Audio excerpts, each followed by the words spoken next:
মুখ্যমন্ত্ৰীয়ে নিজে ক'লে আজি যে এমাহত 50টাকে ল'ৰা 31 মাৰ্চ 2025 তাৰিখলৈকে ধাৰ খলগে 1,77,983 কোটি 20 লাখ টকা 1,77,000 মানে 2 লাখ কোটি টকা। खुलुमबाय बयखौबो नैबे समाव जोबोद इम्पर्टेन्ट आपडेट नोंथांमोननि गेजेराव शेयार खालामनो थाखाय नैबे भिडिअखौ लाबोनाय जालायबाय थ' जोबजासिम नायलां जोबोद इम्पर्टेन्ट। थ' लोगोफोर थांनाय 5 बोसोराव जोंनि state government doctor Himanta Biswa Sharma सालायनाय जि बिजेपि गभर्नमेन्टआ मा डेभेलप खालामनो हाखो मा मावखो बबे आद्रा थालांखो बिनि फुल डिटेल्सखौ जोबथा बाजेट सेसन बा जोंनि स्टेट गभर्नमेन्टनि आसाम एसेम्ब्लिया जोबथा आसाम एसेम्ब्लियाव एमएलए अखिल गगৈ रायजो दलनि आफादगिरि स बिथाङा गासैखौबो खेवफ्रुनानै माने गासैखौबो बुंफ्रुना होजोब्बाय बबेखौ मावखो मा लस जाखो बबेखौ दोनखो मा जाखो बिसिबां डेभेलप खालामनो हाखो थारैनो हादोंना हायाखै थ' नोंथांमोना नैबे एमएलए अखिल गगैनि जो क्लियार माखासे बाथ्रा फोरमायनायखौ नायलांबाय था अब्लानो बुजिगोन। মানে চৰকাৰখনৰ 5 বছৰ হ'ল এইখন আমাৰ শেষ বিধানসভা। মই মানে বাজেট ভাষণটো পঢ়ি বাইদেউৰ ভাগৰ বাজেট ভাষণটো পঢ়ি মই হেদিনা অহা নাছিলোঁ ঘৰত গৈ গোটেই ৰাতি বাজেট ভাষণটো প্ৰথমৰ পৰা শেষলৈকে পঢ়িলোঁ তাৰপিছত আকৌ আজি ৰাতিপুৱাও পঢ়ি আহিলোঁ দুবাৰ পঢ়ি মই ভাবিলোঁ যে কি পালোঁ বাজেট ভাষণটো পঢ়ি গোটেই বাজেট ভাষণটো পঢ়ি মই দেখিলোঁ যে এই গোটেই বাজেট ভাষণৰ 4 ভাগৰ 3 অংশ অকল হিতাধিকাৰী আঁচনি 4 ভাগৰ 3 অংশ হিতাধিকাৰী আঁচনি আমুকটো দিলোঁ তামুকটো দিলোঁ ইমান টকা দিলোঁ ইমানটা ল'ৰাক দিলোঁ ইমানজনী ছোৱালীক দিলোঁ ইমানগৰাকী মহিলাক দিলোঁ গোটেই অকল এইটো লাইন। আমি কি পালোঁ যোৱা 5 বছৰ আৰু কি হেৰুৱালোঁ আমি দেখিলোঁ যে এই চৰকাৰখনৰ দিনত আমাৰ অসমত 8,259খন স্কুল বন্ধ হৈ গ'ল 8,259খন স্কুল বন্ধ হ'ল। আমাৰ এয়াৰপোৰ্ট একমাত্ৰ ইণ্টাৰনেশ্যনেল এয়াৰপোৰ্টটো আমাৰ বৰঝাৰ এয়াৰপোৰ্টটো আমি আদানীক দি দিলোঁ জল পৰিবহণ বিভাগটোক আমি কমপ্লিট ব্যক্তিগতকৰণ কৰিলোঁ। এই চৰকাৰৰ দিনত দেখিলোঁ যে ধান উৎপাদন হ্ৰাস হৈ গ'ল। মই এতিয়া সংখ্যাটো ক'বলৈ গ'লে আপুনি অলপ পিছতে দেৰি হৈছে বুলি চিঞৰি দিবৰ কাৰণে সংখ্যাটো নকওঁ ধান উৎপাদন কমি গ'ল। অসমীয়া মানুহে উৎপাদনত ধৰাৰ ঠাইত লাহে লাহে প্ৰফেচনেলিজিম এৰি বেছি এলেহুৱা হ'বলৈ ধৰিলে আৰু অসমীয়া মানুহৰ এতিয়া গাঁৱত অকল দুটাই কাম হয় হাজিৰা কৰিব লাগিব মিস্ত্ৰীৰ লগত যোগালী কৰিবলৈ যাব লাগিব নহ'লে বেংগলোৰ বা চেন্নাই বা আপোনাৰ কেৰালাত গৈ সিকিউৰিটি গাৰ্ড কৰাৰ বাহিৰে এই চৰকাৰখনৰ দিনত গাঁৱৰ অৱস্থা একদম দেউলীয়া কৰি পেলালে।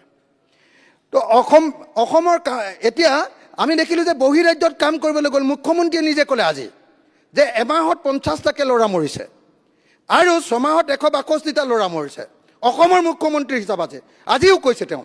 গতিকে এইটোৰ পৰা প্ৰমাণিত হয় যে এই চৰকাৰখনে নিজৰ ৰাজ্যৰ ভিতৰত মানুহ এজনক ইনকাম দিবৰ কাৰণে কাম দিবৰ কাৰণে সমৰ্থ হোৱা নাই আৰু সেইকাৰণে অসমৰ ল'ৰা গৈ বেংগলোৰত গৈ মৰিবলগীয়া হৈছে একেলগতে 4জন মিচিং ল'ৰা মৰি আছিলে।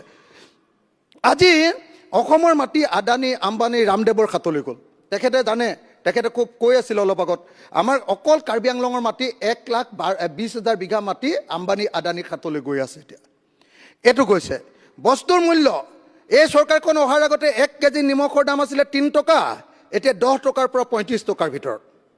এই চৰকাৰখন অহাৰ আগতে এটা মুৰ্গীৰ ডিমৰ দাম আছিলে 3 টকা এতিয়া 10ৰ পৰা 15 টকাৰ ভিতৰত। আমি টুল গেট পালোঁ 27খন নদী বান্ধ পালোঁ আৰু ধাৰ পালোঁ কিমান তৰুণ গগৈ চৰকাৰৰ দিনলৈকে ধাৰ আছিলে 42,000 কোটি টকা এতিয়া যোৱা 31 মাৰ্চ 2025 তাৰিখলৈকে ধাৰ খলগে 1,77,983 কোটি 20 লাখ টকা 1,77,000 মানে 2 লাখ কোটি টকা। এবাৰ 31 তাৰিখে যিটো হিচাপ আহিব সেই হিচাপটোত ওলাব যে অসমৰ ধাৰ আচলতে 2,30,000 কোটি টকা হৈ গ'ল 2,30,000 কোটি টকা হৈ গ'ল। অসমত আমি আগতে জয় অসম কৰিছিলোঁ তাৰ বিপৰীতে আমি ভাৰত মাতা কি জয় পালোঁ ভূমি পূজন বুলি এটা নতুন বস্তু পালোঁ আগতে নাছিলে আৰু অসমৰ ৰাজনীতিত অকল এটা বস্তুৱে পালোঁ মিয়া মিয়া মিয়া মিয়া মিয়া। বাংলাদেশৰ কাটাতাৰৰ বেৰটো সম্পূৰ্ণ নহ'ল শ্ৰীভূমি জিলাত এতিয়াও 4 কিলোমিটাৰ 350 মিটাৰ এতিয়াও বাকী আছে।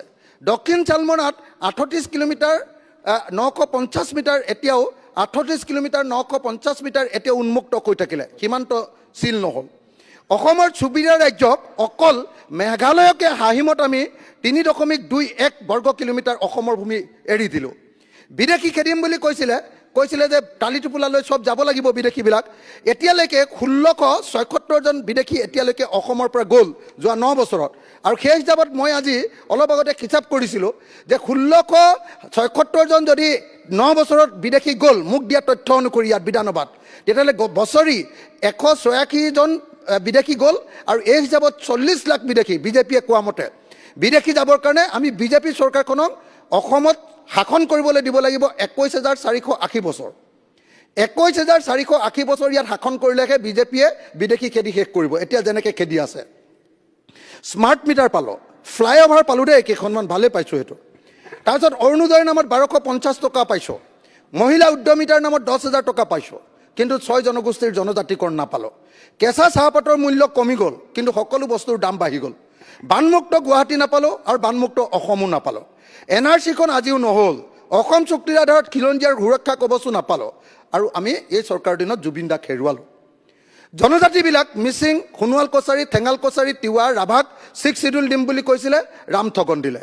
অসমীয়াৰ বাবে সাংবিধানিক সুৰক্ষা কবচ নাপালোঁ। পথাৰত এক টোপালো আমি পানী নাপালোঁ। PHC জল জীৱন মিছনৰ ঠিকাদাৰবিলাকে এতিয়া ছুইচাইড কৰিবলৈ আগবাঢ়ি গৈছে। আমাৰ কৰ্মচাৰীবিলাকৰ কাৰণে OPS আমি নাপালোঁ।